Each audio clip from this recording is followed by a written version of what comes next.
Hello నమస్తే welcome to hit TV. ఈ రోజు మనం బిగ్ బాస్ అగ్ని పరీక్ష ఎపిసోడ్ 6 రివ్యూతో వచ్చేసాం।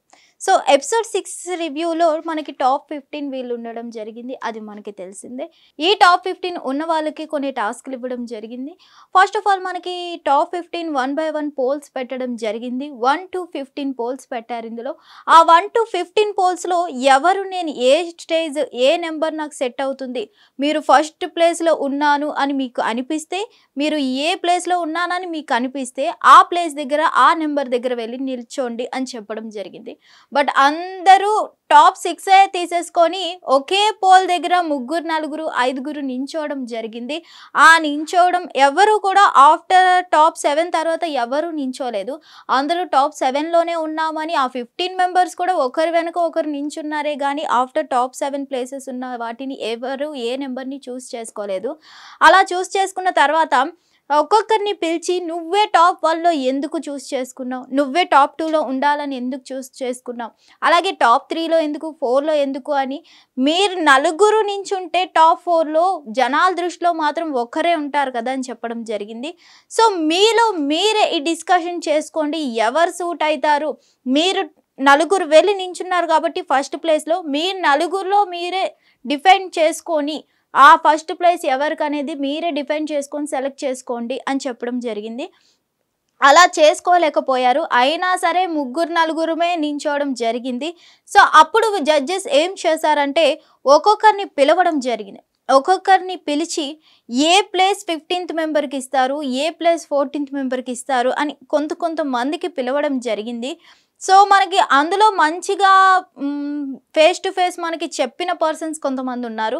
అందులో మనకి బెస్ట్ వాల్యుబుల్ థింగ్స్ మనకి నామినేషన్ అనగానే బిగ్ బాస్లో మనకి ఏంటి కరెక్ట్ కంటెంట్తో నామినేషన్ చేసే పాయింట్ మనకు కావాలి। ఆ కరెక్ట్ పాయింట్స్ అయితే మనకి కొంతమంది చూస్ చేయడం జరిగింది। అందులో మనకి మనీష్ మర్యాద గారు అయితే బెస్ట్ అని చెప్పుకోవాలి। అసలు పాయింట్ని ఎట్లాంటిదైనా అది ఎంత నెగిటివ్ పాయింట్ అయినా సరే ఫేస్ టు ఫేస్ చెప్పి ప్లేస్లోకి వాళ్ళని ఈ ప్లేస్లో వాళ్ళ స్టేజ్ అని చూపించడం జరిగింది। సో అలా చేసుకున్న ఆ డిఫెండ్ చేసుకునే విధానం, ఆ కరెక్ట్ చూపించే పాయింట్స్ అనేవి మనకి చాలా వాల్యుబుల్ బిగ్ బాస్లో। ఎందుకంటే నామినేషన్లో ఆ పాయింట్కి ఎంత వాల్యూ ఉంటుందో వాళ్ళ మీద మనకి జనాలకి అంత ఇన్స్పైర్ అవుతారు। సో అలాగే మనీష్ మర్యాద గారి పాయింట్స్ కానీ, శ్రియా పాయింట్స్ కానీ, అలాగే మన దమ్ము శ్రీజ పాయింట్స్ కానీ హైలైట్ అని చెప్పాలి। ఇందులో వాళ్ళ ముగ్గురు డిఫీట్ చేసుకునే విధానం అండ్ అలాగే వాళ్ళు చెప్తున్న పాయింట్స్కి ఆపోజిట్ పర్సనే అయ్యో అవునేమో అనే సందేహంలోకి వెళ్ళిపోయారంటే వాళ్ళు చెప్పిన పాయింట్స్ ఎంత కరెక్ట్గా ఉన్నాయో మనం చూసుకోవచ్చు। సో శ్రేయ మనకి చిన్న అమ్మాయి అయినా సరే 19 ఇయర్స్ అనే అమ్మాయి అయినా సరే ఎంత మంచి పాయింట్స్ చూపిస్తుంది అంటే మనం చూసినట్లయితే ఫస్ట్ శ్రేయని పిలవడం జరిగింది। శ్రేయ అయితే దాలియా అనే అమ్మాయిని పిలిచి టాప్ 15 ప్లేస్లో నించోబెట్టింది। సో ఆమె పాయింట్ ఆఫ్ చెప్పడం చాలా బాగుంది, ఎందుకంటే ఆమె ఓపెన్గా అడిగింది అసలు ఎన్ని టాస్క్స్ వచ్చినా, ఎన్ని ఫిజికల్గా కానీ మెంటల్లీ కానీ ఎన్ని టాస్క్లు వచ్చినా ఏం ఆడలేదు, ఏం ప్రూవ్ చేసుకోలేదు ఈమె, అసలు ఆమె డిఫైన్ చేసుకోవట్లేదు, ఏదో వచ్చాను చేద్దాం అన్నట్టు చేస్తుంది। మళ్ళీ మనకి ఆ బెలూన్ పగలగొట్టే దాంట్లో టాస్క్లో కూడా మనకి బెలూన్ పగలగొట్టడానికి అమ్మాయిల వెపన్ ఏంటి, నెయిల్స్। సో నీకు ఇంత పెద్ద నెయిల్స్ ఉన్నా సరే నీ పాజిటివ్ స్ట్రెంగ్త్ నీ నెయిల్స్లోనే ఉంచుకొని నువ్వెందుకు బెలూన్ టాస్క్ కూడా ఓడిపోయావు అని డిఫెండ్ చేసి పాయింట్ టు పాయింట్ చూపించి ఆమె కరెక్ట్గా ఆమెను 15th ప్లేస్లో టాప్ 15th ప్లేస్లో దాలియాని నించోపెట్టడం జరిగింది। సో అప్పుడు దాలియా కూడా కొంచెం డిఫెండ్ చేశారు, మరీ సైలెంట్గా ఉండకుండా ఆమె పాయింట్ ఆఫ్ వ్యూ ఆమె కూడా చెప్పడం జరిగింది। మీరే టాస్క్ ఆడి మరి టాప్ 6లోకి డైరెక్ట్గా వచ్చేసారు అని అడగడం జరిగింది।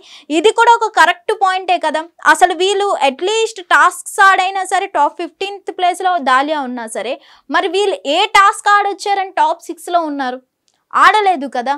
మరి వీళ్ళది ఒక కరెక్ట్ జడ్జిమెంట్ అయినప్పుడు వాళ్ళది కూడా కరెక్ట్ జడ్జిమెంటే కదా। సో నెక్స్ట్ మనీష్ మర్యాద గారు రావడం, కొంతమందిని మనకి టాప్ ప్లేసెస్ నుంచి అలా రావడం జరిగింది। అండ్ అలాగే మనీష్ మర్యాద గారి విషయానికి వస్తే అతను కల్కిని నించోబెట్టడం జరిగింది। కల్కిని తీసుకొని వచ్చి పలానా ప్లేస్లో నించోబెట్టినప్పుడు కల్కికి ఇతనికి ఒక డిస్కషన్ జరిగింది। ఏంటంటే కల్కికి అక్కడ మనం తెలిసిందే షాకిబ్ విషయంలో శ్రీముఖి గారు మనకి టాస్క్ సరిగా చెప్పలేదు అన్న నెగిటివిటీ అయితే మనకి బయటకు వచ్చింది. సో అక్కడ ఆ పాయింట్ ఆఫ్ వ్యూలో ఆమె గురించి ఒక మాట అన్నారు మనీష్ మర్యాద గారు.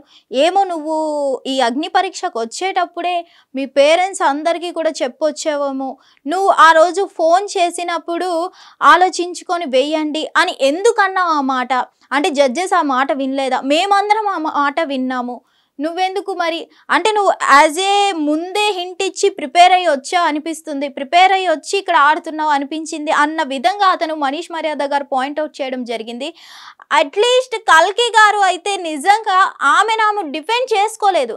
ఆమెది నిజంగా ఆ రోజు ఆ టాస్క్లో తప్పు లేనప్పుడు డిఫెండ్ చేసుకోకుండా ఉండే విధానం అయితే నిజంగా మనకి ఎపిసోడ్ 6లో వరస్ట్ ప్లేయర్ ఆఫ్ ది అవ్వడానికి రీజన్ ఆమెను డిఫెండ్ చేసుకోకపోవడం కల్కి గారు. ఆమె ఒక మిస్ తెలంగాణ రన్నర్ అప్ అయ్యి ఉండి కూడా ఎందుకు డిఫెండ్ చేయట్లేదు?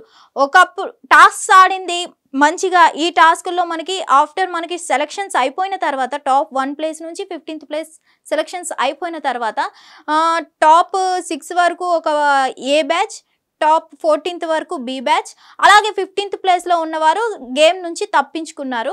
గేమ్ ఆడే ఇదైతే వాళ్ళకి లేదు, కాకపోతే సంచాలక్గా ఉండొచ్చు అని దాలియా గారిని మనకి సంచాలక్ కింద ఇవ్వడం జరిగింది.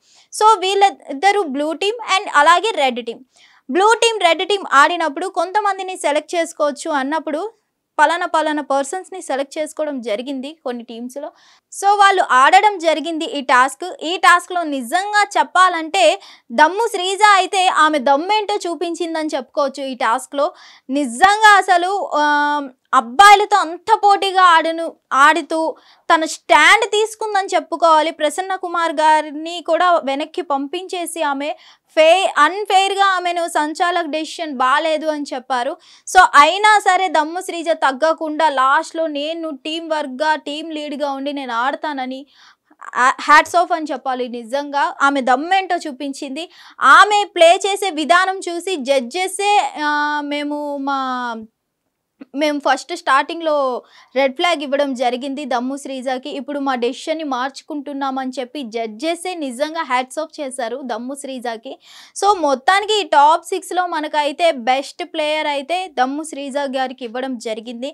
నిజంగా జడ్జెస్ వాళ్ళు రియలైజ్ అయ్యి దమ్ము శ్రీజా గారిని బెస్ట్ ప్లేయర్ అని ఇచ్చారా, లేదంటే లాస్ట్ 3-4 ఎపిసోడ్స్ నుంచి జడ్జెస్కి నెగిటివిటీ వస్తుంది దమ్ము శ్రీజ విషయంలో అనేసరి వాళ్ళ రివ్యూ చూసుకొని వాళ్ళు నెగిటివిటీ నుంచి పాజిటివ్లోకి రావడానికి జడ్జెస్ అలా మళ్ళీ మైండ్ మార్చుకున్నారా ఏంటని అయితే మనకు తెలియదు.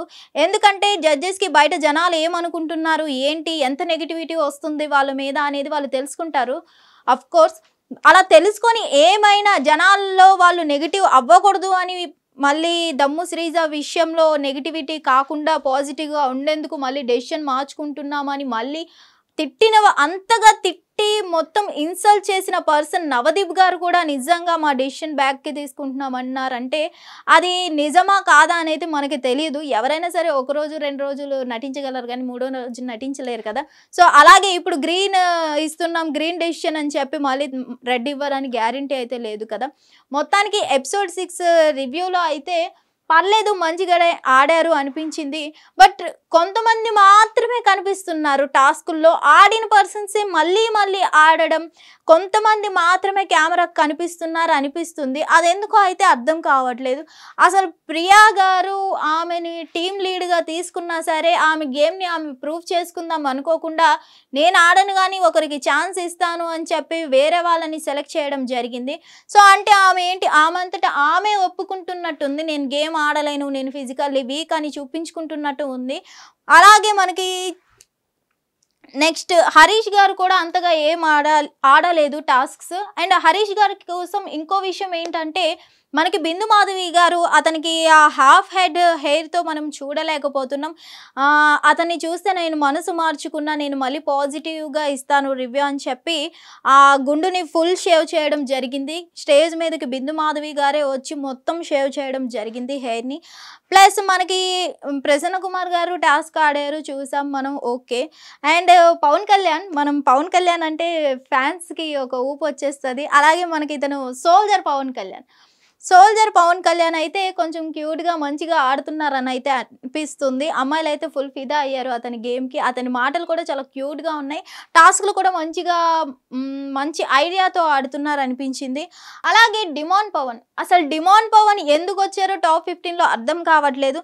సెలెక్షన్ అయినంత వరకు ఒక ప్లే చేశారు, ఇప్పుడైతే ఏం లేదని చెప్పుకోవాలి. అసలు గేమే ఆడట్లేదు. ఏదో వచ్చాను టాప్ 15లో ఉన్నాను, కూర్చొని షో చూసి పోదాం అన్నట్టు వస్తున్నట్టు అనిపిస్తుంది. ఇతనికి ఒక టాస్క్లు ఇవ్వట్లేదు. టాస్క్లు ఇచ్చినా సరే అతను ఏంటో ప్రూవ్ చేసుకుందాం అనే ట్రై కూడా అతను చేయట్లేదు అనిపిస్తుంది. నాకు తెలిసి డిమాండ్ పవన్లో స్టార్టింగ్లో ఉన్నంత కసి కానీ ఏమీ లేదు అనిపిస్తుంది నిజంగా. మనీష్ మర్యాద గారు అయితే బాగా నచ్చుతున్నారు, ఎందుకంటే మొహం మీద మాట్లాడుతున్నారు. ఏదున్నా సరే ఆ డిఫెండ్ కానీ నిజంగా పాయింట్ టు పాయింట్ అతను ప్రతిదీ అబ్జర్వ్ చేస్తున్నారు. ఎవరికైనా ఆల్మోస్ట్ ప్రతిదీ అబ్జర్వ్ చేయడం అనేది చాలా కష్టం. బట్ ఇతను మాత్రం ఎవ్రీథింగ్ జడ్జెస్లో ఉన్నవి కూడా వెతికి చూపిస్తున్నారు నిజంగా. అండ్ అలాగే నాగా గారు పెద్దగా గేమ్ టాప్ 15లోకి వచ్చాక గేమ్ ఏం లేదనిపిస్తుంది. ఇతను ఓన్లీ కంటెంట్ చూపించుకుందామని మాత్రమే మనకి కెమెరా ముందుకు ఎక్కువ వస్తున్నారు అనిపిస్తుంది. గేమ్ పరంగా అయితే ఏం లేదు, కానీ ఏదో ఇతను కామెడీతో ఇతను నెగిటివిటీతో ఏదో ఒక రచ్చ చేసి మనం కెమెరా ముందుకు వెళ్ళాలి, ఏదో ఒక నెగిటివిటీతోనే అయినా మనం టాప్ ప్లేస్లోకి వెళ్ళాలి అని వస్తున్నట్టు అనిపిస్తుంది నాగా గారిని చూస్తే. షాకిబ్ అయితే మొత్తానికి ఏదో ట్రై చేస్తున్నాడు.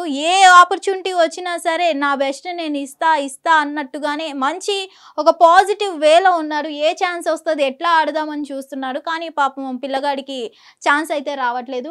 శ్రేయ అయితే మంచి పాయింట్స్ చెప్తుంది. ఈ ఏజ్లో 19 ఇయర్స్కి బిగ్ బాస్లోకి వెళ్ళి కూడా ఆ నామినేషన్ పాయింట్స్ ఆ టైంలో మెచ్యూరిటీతో ఆలోచించి చెప్పడం అనేది నిజంగా హ్యాట్స్ ఆఫ్ అని చెప్పాలి.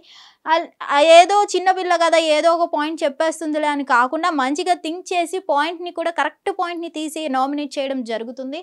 సో అలాగే మనకి ఈ శ్వేత గారు అయితే పెద్దగా గేమ్ ఏం లేదనిపించింది. ఫిజికల్లీ నేను స్ట్రాంగ్ అని చెప్పడం జరిగింది, కానీ ఫిజికల్ గేమే ఇవ్వడం జరిగింది ఎపిసోడ్ 6లో. అయినా సరే ఫిజికల్లీ కూడా ఆమె ఏం ఆడలేదు, ఫస్టే ఓడిపోయి వెనక్కి వచ్చేయడం జరిగింది మనకి. అండ్ ఈమెను ఎందుకు తీసుకున్నారో కూడా తెలియదు, దివ్య నిఖిత.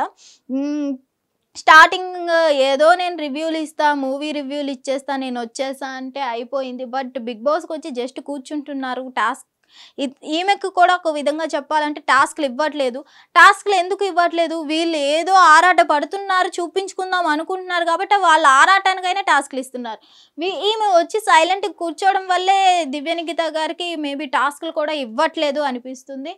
అలాగే మన దాలియా అయితే పెద్ద గేమ్ ఏమైతే ఏం లేదు, నెగిటివిటీతో మంచిగా వద్దాం అనుకుంటుంది పాపం.